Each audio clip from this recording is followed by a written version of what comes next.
What's up, everybody? Couch Mills here, coming at you with a brand new Valorant video. And in this video, we're going to be breaking down one tip to climb for every single rank, as well as breaking down some of the reasons why you could be stuck at your rank and what you need to work on to rank up past that. But go to the GameLeap website right now down below for in-depth advanced VOD reviews over every single agent. So if you want more in-depth targeted tips specifically for your mains or your main characters that you play, then you got to go check it out right now down below. But without further ado, let's jump into the video. Now, starting off with the first rank, of course, we have the Iron rank. Now, I'm going to be talking about some things that might be out of your control, reasons that you could be an Iron, and then some other reasons why you might be an Iron and what you need to do immediately to rank up out of it. Now, the first thing is shit computer, bad settings, or equipment. People that have a EDPI of, I don't know, over freaking 9,000. And honestly, we went over many videos on this topic, so make sure you go check out those if you want more in-depth detail. On top of that, a really bad computer could be the thing holding you back. And I'm not talking about a decently bad computer. I'm talking about a computer that gets you like 20 frames that your freaking grandma was using. So, but moving on a step from that, an Iron player will probably have no FPS experience, at the very least on PC. They might be console players, but going over to PC, they're struggling, and that is pretty apparent watching Irons play. Now, all these things can be solved by just playing the game more. If you don't have garbage settings, a garbage computer, garbage equipment, if you're inexperienced, you just need to play the game for a certain amount of time. A lot of times people will come in search of videos like this when they haven't even put just like 100 hours into the game. Just play the damn game. I promise you, you'll rank up past Iron, assuming that you don't have some of those really bad things that I talked about. Then we go to the next rank, we gotta talk about Bronze. Now, in order to climb out of Bronze, you need to become a lot more comfortable with playing Valorant specific. Now, you could have FPS knowledge outside of Valorant, but with specifically Valorant, you just need to get way more comfortable with the gunplay, way more comfortable with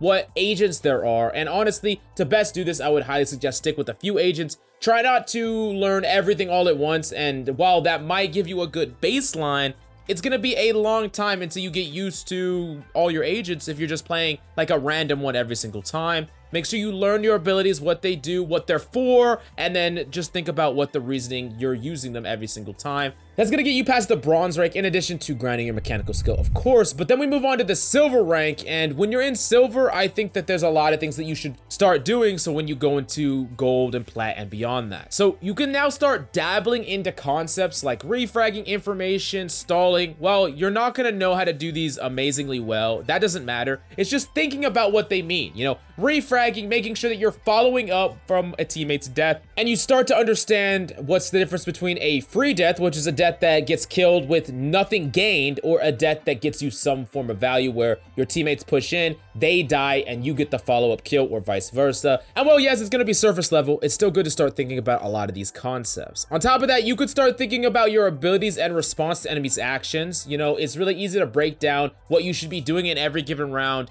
based on like a series of steps, very kind of A to B, but it's a good way to think about things. Like you're Sage, right? If enemies start poking mid really aggressively, you could throw your wall up. If they poke even more, break your wall invest abilities, then you could invest a slow. It's like one thing happens and then you respond with B, right? A happens, B. And that's just the way that you start really learning how to respond correctly to certain stimuli created by the enemy and certain actions by said enemy. And then of course, you need to start taking note of your mechanical skill. Well, I 100% believe that if you have really good mechanical skill, you can rank up all the way to Diamond or even beyond. If your mechanical skill is amazing, I don't really think that that's realistic for people to just freaking grind their mechanics, you know, and then play and then just be top level. That doesn't make any sense at all. You should be slowly developing your mechanical skill while you develop your understanding of Valorant in general, and I would highly suggest you're just making sure that you start putting time aside to just grind your mechanical skill, whether that means a little bit of aim trainers, playing the training room, playing free-for-all, because at a certain point, you're gonna run into a mechanical barrier, and if you don't start putting in the time and effort now, then you're gonna get to a point where it doesn't matter how much you know about the game, you just keep getting rolled by people mechanically better than you, and I don't want you to run into that wall. So if you start early, while you get better at the game and other concepts, your mechanical skill will grind up as well. Now for the next rank, we have Gold. And unfortunately, Gold is kind of a shit show, honestly, because there's tons of players in Gold that don't know anything about the game but have mechanical skill, or there's people that know quite a bit about the game and have no mechanical skill. it is kind of a mess. Now, in order to climb out of gold, I think there's a few things that everyone should learn. Economy basics is something that everyone should start learning here. Making sure that you time your buys and saves with your team is a big one. Knowing when you can get away with force buying or just buying enough to where you could still full buy in the next round, and understanding different things that can happen in game that can bump your economic value. On top of that, like I said before, you need a decent mechanical grasp, especially from an outsider's point of view. You need to start making sure that, you know, your crosshair placement's on point, you understand counter strafing, things like that. Pretty soon here in the next couple of ranks, you're gonna hit that really hard mechanical wall that I think a lot of people run into, and it's really good to just make sure that you got your mechanics on point, and then utilize your abilities for easier engagements, easy or more difficult. Think about your flashes, for example. What line of sights are they hitting, and how does that make an engagement easier? What does an AoE create for you tactically? Can you force someone out of a cubby, and forcing them to move creates a really simple kill for you? And there's all kinds of different abilities that you need to understand what they're used for, why they're used for it, and how to capitalize on the value that you're getting out of each and every one. And then at a basic level, you can start to learn win conditions here. Things like rotating off and planting and stuff like that. You're gonna focus a lot more on that later on, but that's just something that you should start to learn in the gold rank. Now, moving on to the plat rank, this is where you need to start leveling up some of your game understanding as well as your mechanical skill. Pretty high level economy understanding so that you can maximize every single dollar, making sure that you can buy that sheriff without getting punished, making sure that you are saving when you need to save, and understanding the implications for forcing or planting and different things like that. Good ability knowledge. You don't need like super high level ability knowledge yet. You don't need crazy rollouts or things like that. Those things help, but they're not needed to get out of the plat rank, but it is still good for you to know how to use your abilities well at a basic level, using your recons as you engage, making sure they hit an area where it's going to tag the majority of the point, for example. Not crazy average Jonas shit or anything like that, but some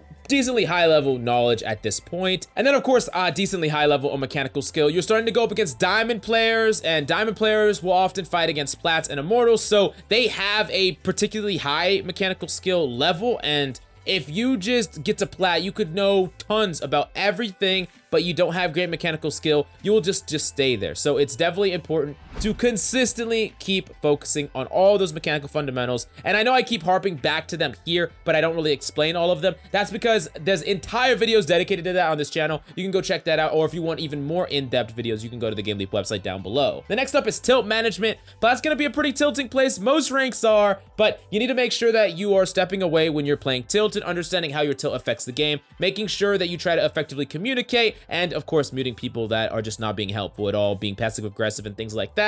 And then you need to start understanding your matchups in plat. What does the enemy having a certain character mean for you? How does your character line up against their character? And then slowly start to think about the overall team composition as well. What is the enemy team composition good at? What is your team composition good at? Maybe they have 3 duelists and they have a lot of flashes. You got to realize that standing in open space is going to get you killed a lot. You're going to get flashed out of nowhere, and you need to be constantly ready to try to 180 on those flashes. Maybe the enemy team has like a Reyna and a Jet, and they're very likely to rush points because they have that dash, they have that blind that doesn't blind their allies, and you need to understand, or start to understand, how an enemy team composition can better help you predict what they are going to be doing in any given round. Then we go to the next rank, we got to talk about Diamond. Now, there's a lot of things that you got to work on in Diamond, and I think one of the biggest things is consistency. A lot of times players that are in Diamond, high plat Diamond, they have decent mechanical skills or even really phenomenal mechanical skills, but maybe not all the time. They have some highs and some lows. So first, make sure that you're trying to take those easy kills, you know, the kills that you're wrapping, the kills that don't necessarily mean a 50-50. You're using your abilities to set up your duels so that you don't always have to rely on that gunplay, because there's a certain amount of your mechanical gunplay skill that is just not going to be consistent, and then just practicing and working on your mechanical skill even further. A lot of times diamonds don't really have any one thing that's the matter with them. Sometimes they're just not great in certain other areas, and it's really about slowly eliminating your mistakes. This is why I highly suggest, if you're stuck in Diamond, VOD reviewing is amazing. Record your own footage and get a coach to review it, or you just personally review it yourself. Every time you die, ask yourself if there was some other thing that you could have done there to get some more value before dying, and just kind of be a little hard on yourself here to really try to get to the root of the mistake. don't blame your team. There's no point in doing that. You're trying to improve yourself, get to the point where you are making less and less mistakes, because that's going to directly translate to won games in Diamond. And then of course we got to transition to things like win conditions, when to rotate off, when it's better to take a duel, when you're supposed to be stalling for that clock, different ways to put pressure on the enemy like rotating off and planting. This is all stuff that you should start to master here in Diamond. And then last up is like strategy, meta strats, and what the enemy is going to do. We talked about that briefly in Plat, but if the enemy team has a jet, you got to be prepared for certain things, certain play patterns by that jet, like dashing onto point. And what can you do about those play patterns? How can you be better prepared? If the enemy team has a sage, what can you do to put a lot of pressure on that sage? And how can you punish that sage? And then another example is actually starting to read enemy actions. Now, you're not going to do this amazingly, but this is a really important concept that I think people in Diamond should start being able to do a lot more. And it's basically taking in the game state, analyzing the game state, and then hypothesizing quickly what the enemy is likely to do and what you could do about it. Let me lay out a perfect example of this. Okay, the enemy sage, you know from pre-round info that she's one off her ult. Now, you're in a 2v3, you have 3 members, but the enemy sage gets a kill, and you know that that's her first kill in the round, and now she has ultimate. And you know that there's enemy teams, like maybe there's an enemy that's dead mid. And because you know that she's in a 2v2, you know that she wants to get that numbers advantage. She just got her ultimate, so she's likely to use it. You beeline all the way to go cut her off mid. She reses and you get a double kill. That is taking in the information pre-round and the information that has happened in the game, and then reading the enemy actions based on what they are likely to do. And you could do this in a lot of different situations. And this is really the combination of having the confidence to not only take action on things that you think about, but being able to take in all that information at once and immediately act on it or make a plan or hypothesize what the enemy is going to do. That is the next stage of game sense that I think Diamonds are going to start to work on here, because really once you get to Immortal, that's when it's going to start really shining and you can differentiate yourself from the high level players. Then once you get to Immortal, you're a good player, okay? But there are a lot of different levels of an Immortal, and the difference between an Immortal and a Radiant can be pretty vast. One of the best things you can do is still VOD reviewing, trying to get rid of even more mistakes. And then something I would highly suggest a lot of you to do that are in Immortal is actually join a Scrim team. Not only are you going to find like-minded people that want to really improve, want to push themselves and climb, but you're going to be playing against a lot of really good players. You're going to go up against Radiants. You're going to go up in that 5v5 with communication. Highly suggest you trying to jump in on high rank 10-mans and just freaking grind. And of course you need that adder.